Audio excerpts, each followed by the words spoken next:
یہ اپنے بچوں کو سکھائیے، ہر نماز کے بعد صبح و شام یہ معمول بنائیں۔ اصل وفا اولاد سے یہ ہے، ہم سوچتے ہیں کہ ہمارے مرنے کے بعد وہ کیا کریں گے، آپ یہ کیوں نہیں سوچتے کہ قیامت کے دن وہ کہاں ہوں گے، ہم کہاں ہوں گے؟ پہلے وہ سوچئے۔ رسول اکرم صلی اللہ علیہ وسلم نے فرمایا، من قرأ آیت الکرسی دبر كل صلاة مكتوبة لم يمنعه من دخول الجنة إلا أن يموت۔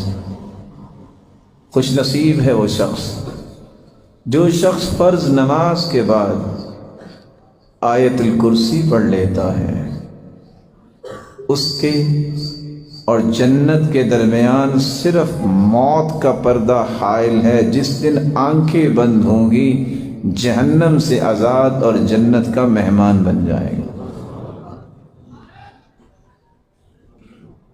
اور شیطان سے اس کی حفاظت ہو جائے گی۔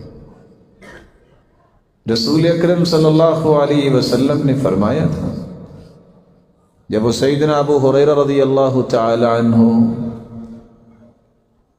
وہ دیکھتے ہیں کہ ایک شخص جو ہے وہ اناج بھر رہا ہے، تم نے پکڑ لیا، اور وہ شیطانی تھا۔ ایک دن، 2 دن، 3 دن کہتا آج چھوڑ دو، کل نہیں آؤں گا، پھر دوسرے دن آ گیا، پھر تیسرے دن آ گیا۔ کہا اچھا میں آپ کو ایک بات بتا دیتا ہوں، تم رات کو آیت الکرسی پڑھ لینا، میں صبح تک تیرے قریب نہیں آؤں۔ اللہ کے رسول نے فرمایا صدقک وہو کذوب، دنیا جہان کا جھوٹا ہے شیطان، لیکن یہ بات سچ بول گیا۔ آیت الکرسی اس قدر عظیم نعمت ہے، اس میں اعظم ہے، اور اس میں اعظم کے ساتھ دعا کی گئی، کبھی اللہ رد کرتے ہی نہیں ہے۔ اپنے بچوں کو اپنے پاس بٹھا کے صبح و شام ان سے آیت الکرسی سنو، چھوڑ دو ان باتوں کو کہ بچے پڑھ لیں گے۔ اب بچوں کے پاس ملہیات بہت ہیں، آپ 2 منٹ ذرا اپنی توجہ ہٹا کے دیکھیں وہ کہاں سے کہاں پہنچ چکے ہوتے ہیں، تخیلات میں بھی، تفکرات میں بھی، اور فزیکلی بھی واقعتاً کہاں سے کہاں چلے جاتے۔ ان سے محبت کیجیے، ان سے وفا کیجیے، ان کو نعمت بنائیے۔